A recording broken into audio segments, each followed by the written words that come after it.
자, 지금부터는 교재 137페이지에 있는 3장 휨 모멘트 부분 시작하도록 하겠습니다. 첫 번째로 다룰 개념은 순수 휨 모멘트라는 개념입니다. 영어로는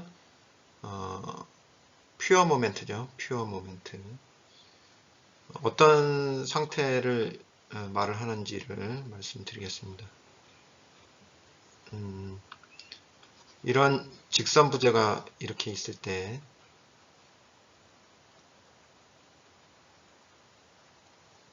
순수 휨 상태는 양단에서 동일한 모멘트가 작용을 하고 있는 때죠. 예. 그래서 이 상태를 실질적으로는 이제 플러스 상태라고 합니다. 그래서 어떤 상태냐면 이것을 부재를 이렇게 휘어지게 하려는 이런 상태 있죠. 예. 이것을 이제 플러스라고 기준을 잡게 됩니다. 그럼 마이너스는 이제 마이너스는 이런 상태겠죠.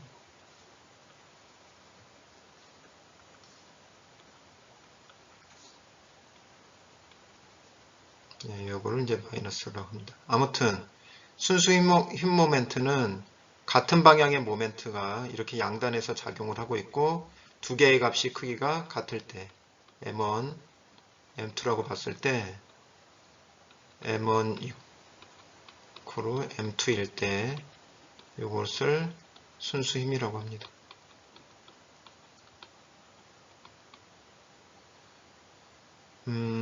그래서 이때의 특징은 중요한 특징이 뭐냐면 이 내부에서 여기서부터 여기까지 이 내부에서 전단력이 0이다. 전단력은 0이다. 예. 순수 휨 상태에서는 전단력이 0이다. 그래서 어느 부분을 자르든지 간에 중간에 어느 부분을 자르든지 간에 동일한 모멘트가 발생을 하는 거죠. 그죠? 여기를 자르도 M, 여기도 잘라도 M, 이걸 M이라고 본다면 여기를 잘라도 M, 동일한 모멘트가 작용하고 있고 전단력은 0인 상태, 이때를 순수 휨이라고 한다. 일단 이 순수 휨 모멘트의 상태가 어떤지를 말씀을 드렸습니다.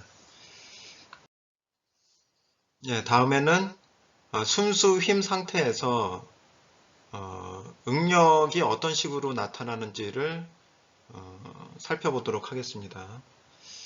그래서 한 단계씩 이제 같이 살펴볼 텐데요. 첫 번째 이제 곡률의 개념을 말씀을 드릴게요. 곡률. 곡률이라는 것은 보통 이렇게 나타나면 K라고 표현을 하고 로분의 1이라고 이제 정의를 합니다. 여기서 요 K가 이제 곡률을 의미하고 어떤 거냐면 쉽게 얘기하면은 휘어진 정도입니다. 휘어짐 정도. 그러니까 얼마나 휘었는지를 나타내는 그런 수치 값이고요. 그것은 로분의 1인데 여기서 로가 곡률 반경을 의미합니다.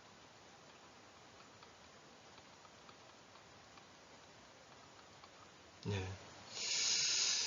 그래서 옆에 이제 그림이 하나 있는데 이 그림은 뭐냐면 이제 한번 볼게요. 이제 이런 직선 부재가 변형이 돼서 이제 이렇게 힘을 받잖아요. 순수 힘이니까 같은 모멘트를 받는 거죠. 플러스 모멘트. 그럼 이렇게 휘어지겠죠. 그죠? 이렇게. 요게 이제 이런 식으로 휘어질 겁니다. 그죠? 그러면 여기에서 이제 요거를 어떤 하나의 호로 생각을 해봤을 때, 큰 원의 호로 생각을 해봤을 때 연장선을 이렇게 그어보면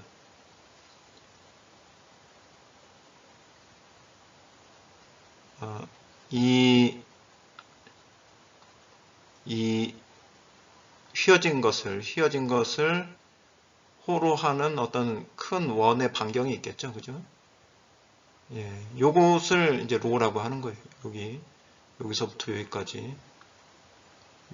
여기까지를 로라고 하는 거고, 어, 옆에 이제 그 그림은 뭐냐면 이 중에서 굉장히 미소한 여기가 이제 그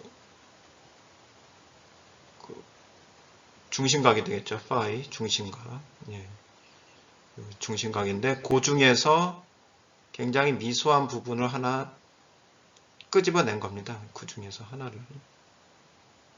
예, 이렇게 하면은 여기가 이제 d 파이가 되겠죠. 미소한 그 중심각을 뽑아낸 거죠. 그리고 여기가 여기를 이제 L로 본 겁니다. 여기서부터 여기를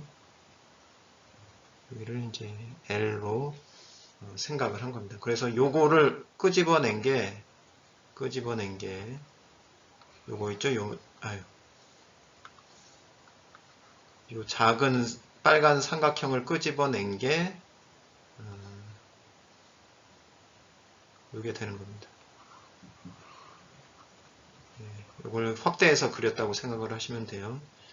그래서 이제 요소가 이제 좀 더 이제 크게 나타나고, 그래서 이제 요걸 가지고 이제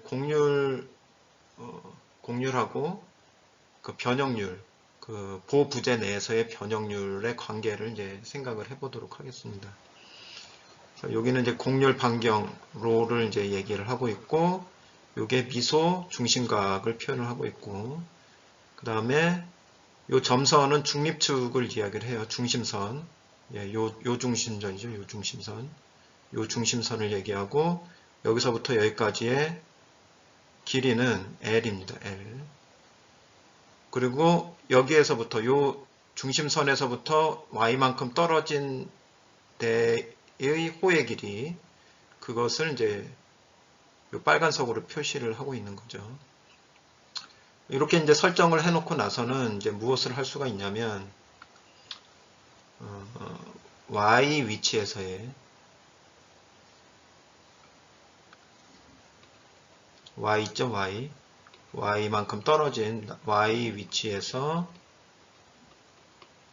변형률을 생각을 해볼 수가 있습니다. 변형률.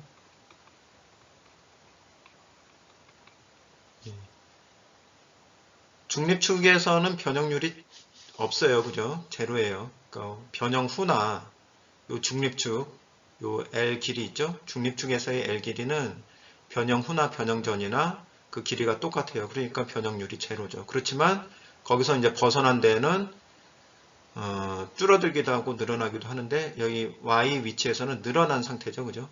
길이가 원래 L보다 늘어난 상태죠. 그때 얼마만큼 늘어났는지를 변형률로 계산을 해보도록 하겠습니다. 엡실론을 하면 원래 길이는 L이었죠. 그죠?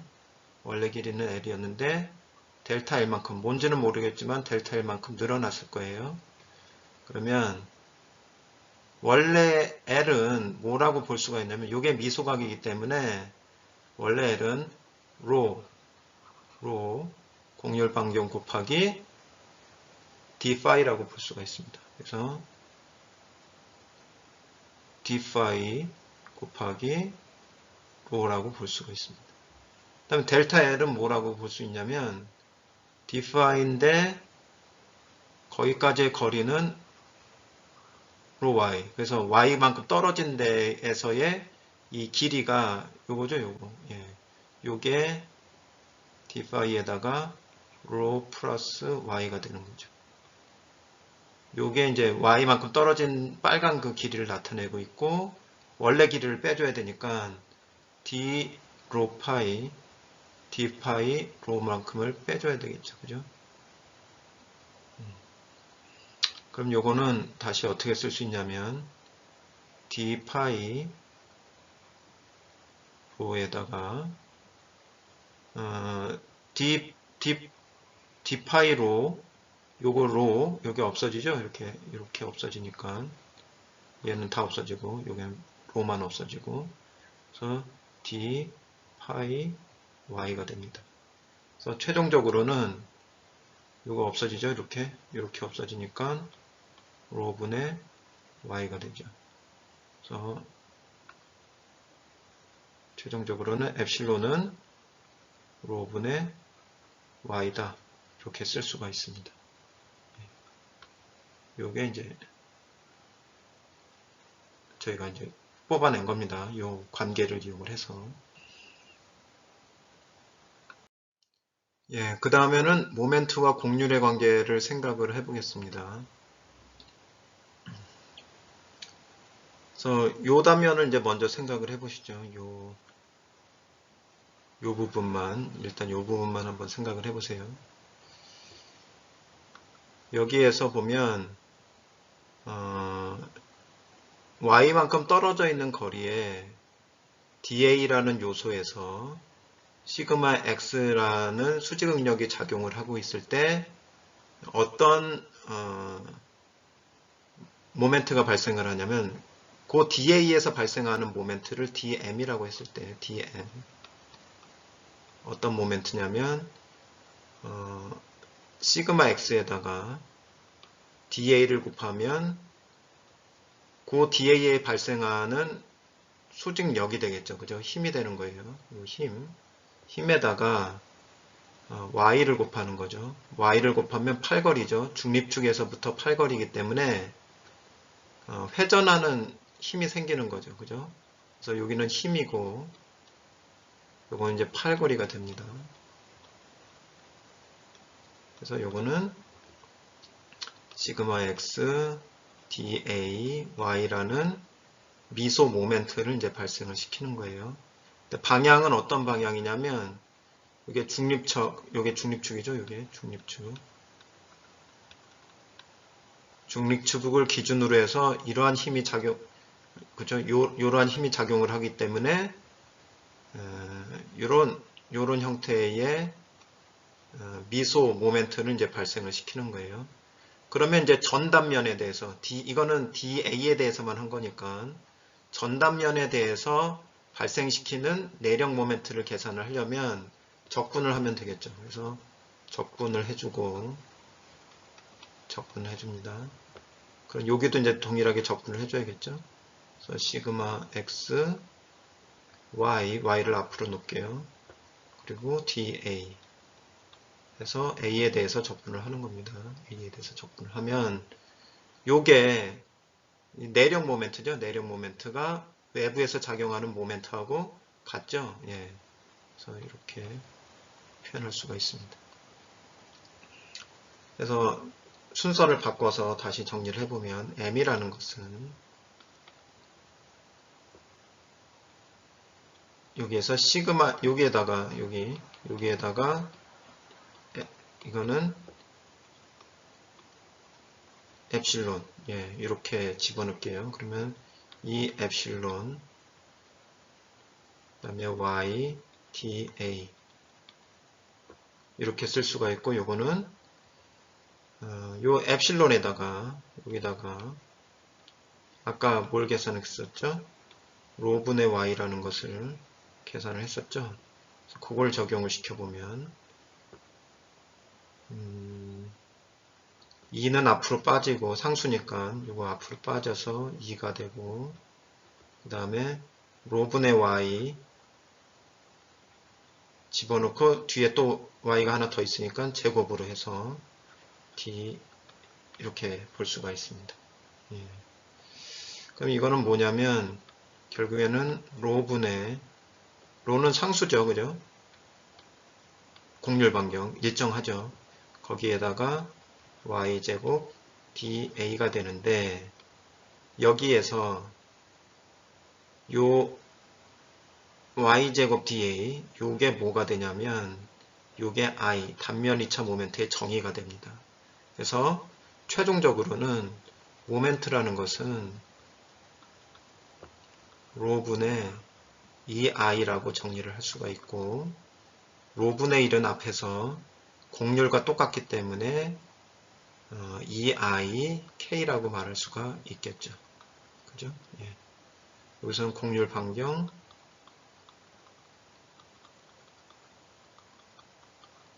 요거는 06. 그래서 이게 굉장히 중요한 요거 있죠? 이게 굉장히 중요한 보호 방정식이 됩니다. 예. 예. 잘 알아두셔야 되고 이제 외워 놓으셔야 돼요. 실질적으로는. 자, 그러면 이제 여기서 끝난 게 아니라 한 단계 더 나가 보도록 하겠습니다.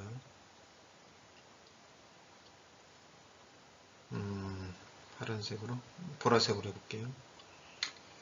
일단 로분의 2i서부터 생각을 해볼게요. 여기 있죠? 요거 로분의 2i. 로분의 2i라는 것은 여기에다가 뭘 집어넣을 거냐면 로분의 1은 y분의 엡실론이다를 적용을 해볼 거예요. 아까 이제 엡실론은 로분의 y니까 이렇게 변형을 시킨 거예요. 로분의 1 적용을 시켜보면 로분의 1을 이제 이걸로 대체를 하는 거죠. 하면 y분의 엡실론 들어가고 2i 이렇게 되는 거죠. 그러면 이게 결국에는 m하고 같은 거죠. 왜? 여기 m이 있으니까 여기 m이 같은 거예요. 그러면 m을 다시 여기만 이제 보세요. 여기만 보면 이 엡실론은 시그마 x하고 같죠. 이 엡실론은 시그마 x하고 같으니까 y분의 시그마 x i는 m이 됩니다. 그러면 시그마 x는 i분의 my가 되는 거죠. 예. 그래서 이게 또 굉장히 중요한, 이건 보의 응력 방정식이죠. 휘응력. 예, 휘응력 방정식이에요. 보에서 휘응력 방정식입니다. 그래서 우리가 단면 2차 모멘트를 알고 모멘트를 알고 있으면 거기서부터 무엇을 찾아낼 수가 있다? 어느 위치에서든지 간에 y가 어느 위치에서든지 간에 응력을 계산할 수가 있다라는 거예요. 예. 그래서 여기까지 해서 순수 힘 상태에서 보호 방정식 하나 끌어냈고요. 보호 방정식 중요한. 그 다음에 휘응력 방정식. 예. 시그마 이꼬르 i분의 my라고 하는 휘응력 방정식을 끌어낼 수가 있었습니다. 이번에는 교재 142페이지에 있는 면적의 모멘트 개념을 다뤄보도록 하겠습니다. 첫 번째로 다뤄볼 개념은 단면 1차 모멘트인데요. 단면 1차 모멘트를 한마디로 얘기를 하면 면적 곱하기 면적까지의 거리죠. 이게 이제 단면 1차 모멘트입니다. 단면 2차 모멘트는 어떻게 될까요? 면적 곱하기 거리를 두 번 곱하는 거죠. 그래서 면적 곱하기 거리의 제곱 해서 단면 2차 모멘트가 나오는 겁니다. 그래서 먼저 단면 1차 모멘트부터 설명을 해보도록 하겠습니다. 이렇게 그림에서와 같이 임의의 도형 A가 있을 때 이 도형의 단면 1차 모멘트는 어떻게 계산을 하느냐. 먼저 이제 기준점이 이렇게 잡혀 있죠. X와 Y축, X축과 Y축. 그러면 예를 들어서 X축에 대한 단면 1차 모멘트다 그러면 어떻게 계산이 되느냐. 먼저 요 미소 면적을 하나 생각을 해보세요. 요 파란색으로 하는 미소 면적. 그럼 요게 미소 면적이니까 DA가 되죠. 거기에다가 X축을 기준으로 한 단면 1차 모멘트니까 X축에서 요 민서 면적까지의 떨어진 거리, 요 Y가 되잖아요. 그러니까 Y를 곱해주는 거예요. 예. 근데 요거는 단면 1차 모멘트는 단면 1차 모멘트인데, 미소 면적에 대한 단면 1차 모멘트니까, 전체 면적에 대한 단면 1차 모멘트를 구하려면 적분을 해주면 되겠죠. 예. 면적에 대해서. 예. 이게 이제 뭐와 같다고 또 말할 수가 있냐면 우리가 도심까지 C라는 건 여기 도심이에요. 도심의 위치를 알고 있다고 했을 때는 도심의 위치를 안다고 생각을 했을 때는 면적 곱하기 A 이거 전체 면적이에요. 전체 면적 곱하기 그 면적의 도심까지의 거리 어디서부터요? 지금 X축을 기준으로 생각을 하고 있으니까 X축에서 그 도심까지 떨어진 거리가 지금 여기서는 Y바죠. 그래서 Y바 이렇게 곱한 거와 똑같다라는 거죠. 여기서부터 뭘 뽑아낼 수 있냐면 이 두 가지의 그 관계로부터 도심까지의 그 거리라는 것은 A분의 전체 면적분의 미소 면적의 단면 1차 모멘트의 합이죠. 이렇게 말할 수가 있습니다. 마찬가지로 QY도 계산을 할 수가 있는데 QY도 미소 면적은 지금 DA라고 나와 있고 Y축을 기준으로 해서 보니까 Y축에서 DA까지의 거리는 X죠. 그러니까 X. 그러면 미소 면적 DA에 대한 단면 1차 모멘트고 전체 면적에 대한 단면 1차 모멘트는 적분을 해줘야 되겠죠. 이렇게. 그게 뭐와 같다?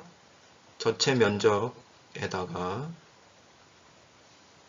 Y축에서 도심까지 떨어진 거리 X바를 곱한 거와 똑같다라는 거죠.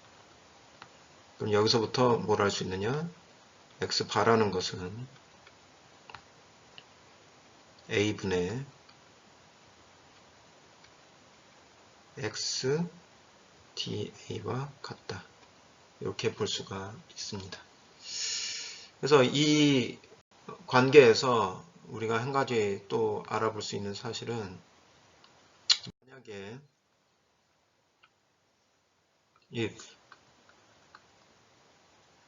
y바가 0이라면 y바가 0이라는 것은 뭐예요? 그 기준점이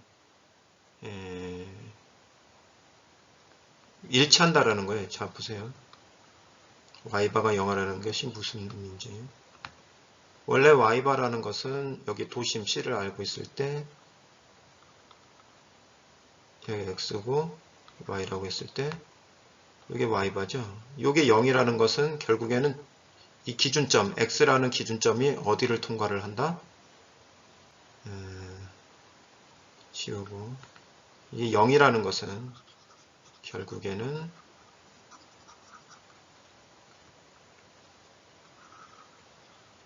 기준점이 여기를 통과한다는 거예요.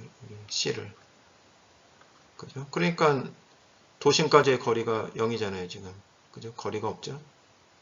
그러니까 요때는 이게 0이 되는 거죠. 요때 도심을 지나갈 때, X축이 도심을 지나갈 때는 Y바가 0이 되는 거고, 요때는 뭘 얘기할 수 있냐면, 아까 이야기했던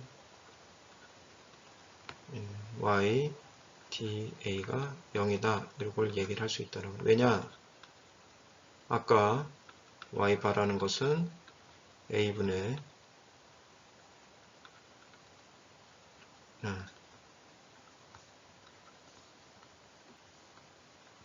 Y, DA라고 했으니까 요게 0이면 그죠? 요게 0이면 0으로 가면 면적이 없어지는 건 아니고 요거의 분자가 0이 돼야 되겠죠? 예. 그래서 이게 되는 거예요. 그리고 if x가 0이다. x가 0이다 라는 건 뭐예요? 도심을 뭐가 지나가고 있다? y축이 지나가고 있다라는 거죠. 이렇게 도심을 y축이 지나가고 있다. 그래서 도심을 기준으로 해서 단면 1차 모멘트를 잡으면 이라는 얘기예요. 그러면 이거는 뭘 또 얘기를 하냐면 x의 DA가 0이다. 요거를 말할 수가 있다라는 거죠. 그래서 도심을 기준으로 해서 단면 1차 모멘트를 계산하면 뭐가 된다? 0이 된다. 요거를 기억하시면 되겠습니다. 도심을 기준으로 해서 단면 1차 모멘트를 계산하면 뭐가 된다? 0이 된다.